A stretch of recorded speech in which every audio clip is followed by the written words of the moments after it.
जय हिंद प्यारे साथियों। रोजगार विद अजय यूट्यूब चैनल पर आप सभी का बहुत बहुत स्वागत है। देखो, आज हम इस वीडियो में बात करने वाले हैं सबसे महत्वपूर्ण टॉपिक के ऊपर, और वो महत्वपूर्ण टॉपिक है कंप्यूटर अनुदेशक की एक्सपेक्टेड कट ऑफ के बारे में। देखो, आज कंप्यूटर अनुदेशक का पेपर हो चुका है और अब हमारे दिमाग में सबसे बड़ा क्वेश्चन बना हुआ है कि इसकी एक्सपेक्टेड कट ऑफ कितनी जाएगी। भाई, ये जो कंप्यूटर अनुदेशक का पेपर है, इसकी लगभग कट ऑफ कितनी जा सकती है, इस टॉपिक के ऊपर हम यहाँ पर बात करने वाले हैं। देखो, यहाँ पर आपको ये जो वीडियो है बहुत सारी सर्वे पर आधारित है। ठीक है, हो सकता था मैं ये वीडियो तुरंत बना देता, लेकिन मैंने नहीं बनाया क्योंकि मैंने एक बहुत ही बड़ा सर्वे किया है। जैसे ट्विटर पर किया है, टेलीग्राम पर किया है, व्हाट्सएप ग्रुप पर किया है, फेसबुक ग्रुप पर किया है, बहुत सारे यूट्यूब चैनल पर वीडियो देखे हैं, और उसके बाद में मैं ये एक वीडियो बनाने जा रहा हूँ। और मैंने कोशिश की है कि इस वीडियो में मैं आपको बहुत ही ऑथेंटिक इन्फॉर्मेशन दे पाऊँ। तो यहाँ पर मैं जो एक्सपेक्टेड कट ऑफ के बारे में बात करने वाला हूँ, बिल्कुल 100% मैंने कोशिश की है कि ये कट ऑफ बिल्कुल आपको 100% सटीक लगे। तो देखो, सबसे पहले मैं बात बताऊँ, ये जो कट ऑफ है आपकी बार ये कम जाएगी। कट ऑफ का कम जाने का 2-3 कारण है, टोटल मैंने 4 कारण ढूंढे हैं कि कट ऑफ अब की बार कम क्यों जा सकती है। देखो, हर एक कोई भी पेपर होता है उसमें कट ऑफ का कम जाना, उसका कट ऑफ का ज़्यादा जाना, ये बहुत सारे फैक्टर पर डिपेंड करता है। ठीक है, सबसे पहले हम बात करते हैं पेपर लेवल के बारे में। देखो, पेपर लेवल था ना, वो मॉडरेट टू हाई था। कैसे था? मॉडरेट लेवल से हाई लेवल की ओर था पेपर। यदि हम जीके जीएस और मैथ रीजनिंग के बारे में बात करें, तो जो जीके जीएस वाला पोर्शन था वो टफ था। मैथमेटिक्स का जो पोर्शन था, रीजनिंग का जो पोर्शन था, वो मॉडरेट लेवल का था, और जो कंप्यूटर था वो टफ लेवल का था। ठीक है, बहुत सारे लोग तो ये भी बोल रहे हैं कि सर कंप्यूटर ऊपर से जा रहा था। अब देखो, पहला कंडीशन होती है जो कट ऑफ होती है, वो पेपर के लेवल पर भी डिपेंड करती है। यदि पेपर इजी लेवल का आ रहा है, कट ऑफ ज़्यादा जाएगी। पेपर टफ लेवल का आ रहा है तो कट ऑफ कम जाएगी। दूसरा, नंबर ऑफ टोटल फॉर्म। देखो, टोटल फॉर्म भरे गए थे 2,22,000। 2,22,000 फॉर्म थे, लगभग 75% प्रजेंट का रेशियो था। 75% कैंडिडेट यहाँ पर पेपर में उपस्थित हुए थे। तो यदि हम 2,20,000 का 75% निकालते हैं तो लगभग 1,70,000 आता है। तो 1,70,000 ऐसे कैंडिडेट थे जिन्होंने पेपर दिया था। ठीक है, नंबर ऑफ टोटल वैकेंसियों के बारे में बात की जाए तो 9862 वैकेंसी थी, मतलब 9,862 यहाँ पर टोटल वैकेंसी थी। अब यदि मैं यहाँ पर सीट कंपटीशन की बात करूँ कि यहाँ पर कितना कंपटीशन रहने वाला है, देखो सबसे पहले बात तो ध्यान रखना, आप बोलोगे सर 25% एब्सेंट है। देखो, ये जो एब्सेंट है ना, इनका कट ऑफ के ऊपर कोई प्रभाव नहीं पड़ता। भाई, पेपर देने के लिए कौन नहीं जाता? जिसकी तैयारी नहीं है। जिसकी तैयारी है वो तो पेपर देने के लिए जाएगा। तो जो प्रेजेंट होने का और जो एब्सेंट होने का रेशियो ना, वो पेपर को प्रभावित नहीं करता कभी भी। जो कट ऑफ है ना, उसको कभी प्रभावित नहीं करता, क्योंकि जिस कैंडिडेट की तैयारी है ना, वो तो पेपर देने के लिए हर हाल में जाएगा, और वही लोग कट ऑफ को बढ़ाते हैं। जो लोग पेपर देने के लिए नहीं जाते वो होते हैं जिनकी तैयारी नहीं होती। जिनकी तैयारी नहीं होती, जो पेपर देने के लिए नहीं जाते, वो कभी भी कट ऑफ को प्रभावित नहीं करते हैं।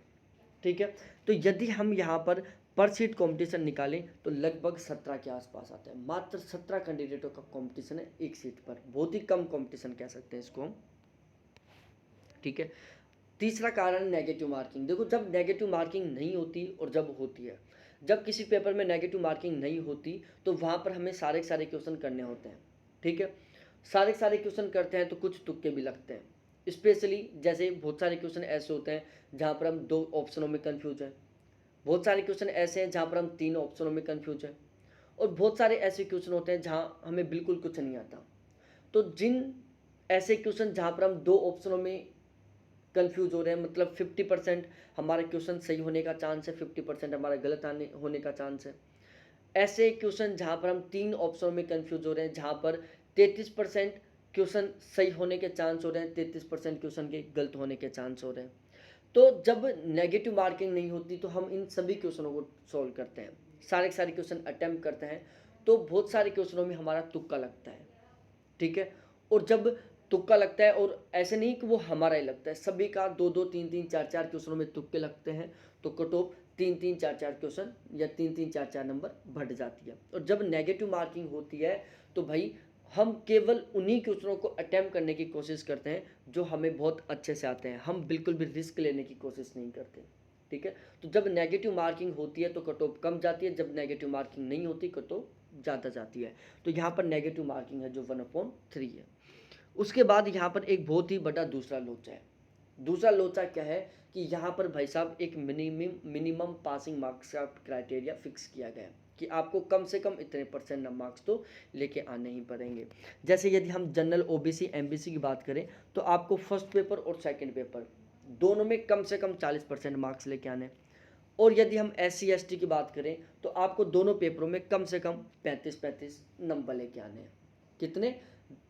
यदि हम SC ST की बात करें तो दोनों पेपरों में आपको कम से कम 35-35 नंबर लेके आने हैं। जनरल OBC MBC और EWS की बात करें तो आपको दोनों पेपरों में कम से कम 40-40 नंबर लेके आने हैं। ठीक है, अब देखो ये चीज़ें कट ऑफ को कैसे प्रभावित करती हैं।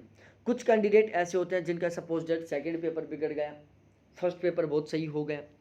ठीक है, सेकंड पेपर में उनके 40 से कम स्कोर हो रहा है, फर्स्ट पेपर में उनका 80 का स्कोर हो रहा है, लेकिन फर्स्ट पेपर में 40 से कम 39 का स्कोर था, फेल हो गए, आउट ऑफ कंपटीशन हो गई। ठीक है, इसी तरीके से यहाँ पर गेम होता है। तो इससे भी थोड़ा सा कट ऑफ क्या होती है, प्रभावित होती है, और कट ऑफ ज़्यादा नहीं कम जाने के ज़्यादा चांस बनते हैं। तो अब हम बात करते हैं इन सभी सर्वे के बाद में कि लगभग कट ऑफ कितनी जा सकती है। देखो कट ऑफ को लेकर आपकी क्या राय है, कमेंट सेशन में कमेंट करके बताना। साथ ही साथ ये जो कट ऑफ का आइडिया है वो आपको कैसा लगा और आपके अकॉर्डिंग कितनी जा सकती है, आप किस कैटेगरी से हैं, आपके कितना स्कोर हो रहा है, प्लीज़ ये सारी चीज़ें आप कमेंट सेशन में ज़रूर बताना। देखो जनरल की जो मेल की कट ऑफ है लगभग 105 से 110 के बीच में जाएगी, फीमेल की कट ऑफ 100 से 105 के बीच में जाएगी। ओबीसी की कट ऑफ मेल की 100 से 105 में रहेगी, फीमेल की कट ऑफ 95 से 100 के बीच में रहेगी।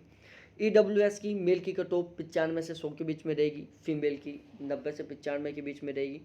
एमबीसी की मेल की कट ऑफ 90 से 95 के बीच में रहेगी और फीमेल की कट ऑफ 85 से 90 के बीच में रहेगी।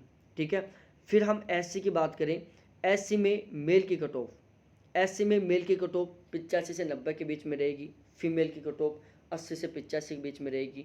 एसटी में मेल की कट ऑफ 80 से 85 के बीच में रहेगी, फीमेल की कट ऑफ 75 से 80 के बीच में रहेगी। तो लगभग मेरे अकॉर्डिंग और जो मैंने सर्वे किया आज उसके बेस पर हमें ये एक आइडिया लगा कि लगभग कट ऑफ इतनी जा सकती है। साथ ही साथ इस कट ऑफ को लेकर आपकी क्या राय है, प्लीज़ कमेंट सेक्शन में कमेंट करके ज़रूर बताना।